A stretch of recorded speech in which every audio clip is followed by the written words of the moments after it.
ଚାରିଆଡ଼େ ଆଜି ମୁସଲମାନ ସମ୍ପ୍ରଦାୟଙ୍କ ପବିତ୍ର ଇଦ୍ ପର୍ବ ଆନନ୍ଦ ଉଲ୍ଲାସରେ ପାଳିତ ହୋଇଛି।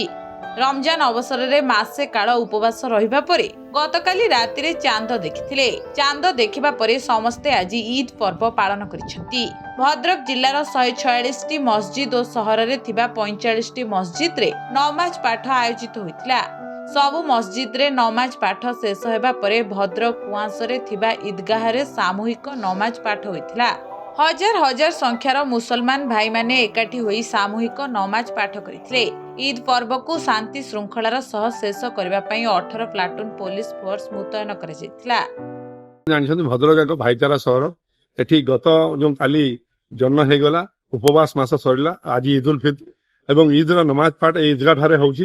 ଠାରେ ଆମ ଭଦ୍ରକର ସମସ୍ତେ ସମସ୍ତଙ୍କୁ ଆଲିଙ୍ଗନ କରି ଖୁସି ଜାହିର କରିଛନ୍ତି। ଏଠି ଧର୍ମ ଜାତି ନିର୍ବିଶେଷରେ ସମସ୍ତେ ସମସ୍ତଙ୍କୁ ଆଲିଙ୍ଗନ କରି ନିଜର ଖୁସି ଜାହିର ବା ଖୁସି ଅନ୍ୟମାନଙ୍କୁ ଦିଅନ୍ତି, ବାଣ୍ଟନ୍ତି। ତେଣୁ ଏହି ଅବସରରେ ମୁଁ ବର୍ତ୍ତମାନ ଭଦ୍ରକର ସମସ୍ତ ଭାଇ ଭଉଣୀ ମୁରବ୍ବୀ ସମସ୍ତ ଜାତି ବର୍ଗ ନିର୍ବିଶେଷରେ ସମସ୍ତଙ୍କୁ ମୁଁ ଇଦ୍ ମୁବାରକ ଜଣାଉଛି ଏବଂ ଅଭିନନ୍ଦନ ଜଣାଉଛି।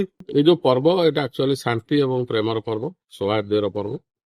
ଏ ପର୍ବରେ ମୁଖ୍ୟ ହେଲା ମାସ୍ ପ୍ରେୟାର। ଇଦଗାହ ଏବଂ ବିଭିନ୍ନ ସ୍ଥାନରେ ଯୋଉ ଇଦଗାହ ଅଛି ଏବଂ ମସଜିଦରେ ମାସ୍ ପ୍ରେୟାର କରନ୍ତି। ମାସ୍ ପ୍ରେୟାର ପରେ ସେମାନେ ବିଭିନ୍ନ ପବିତ୍ର ଜାଗାକୁ ଭ୍ରମଣ କରନ୍ତି।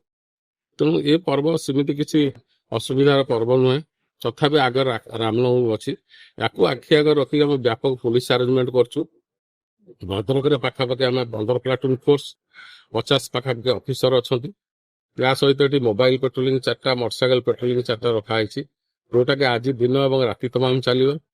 ୟା ଛଡା ଆମେ ଧାମନଗରରେ 2 ପ୍ଲାଟୁନ ଫୋର୍ସ ରଖିଛୁ, ଗୁଜିଦରାରେ 2 ପ୍ଲାଟୁନ ଫୋର୍ସ ଏବଂ ବାସୁଦେବପୁରରେ 1 ପ୍ଲାଟୁନ ଫୋର୍ସ ରଖାହେଇଛି। ସବୁ ଜାଗାରେ ଜଣେ ଜଣେ ଡିଏସପି କି ଚାର୍ଜ ଦିଆହେଇଛି। ଭଦ୍ରକରୁ ଲାଲା ପ୍ରମୋଦ ରାୟଙ୍କ ରିପୋର୍ଟ, ଓଡ଼ିଶା ସମ୍ବାଦ।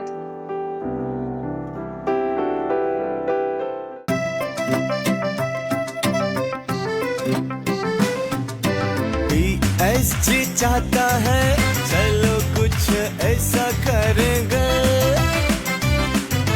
देश की शान है हम शानदार रहेंगे, शानदार रहेंगे। TSC गुरुकुल गोठपाटणा भुवनेश्वर।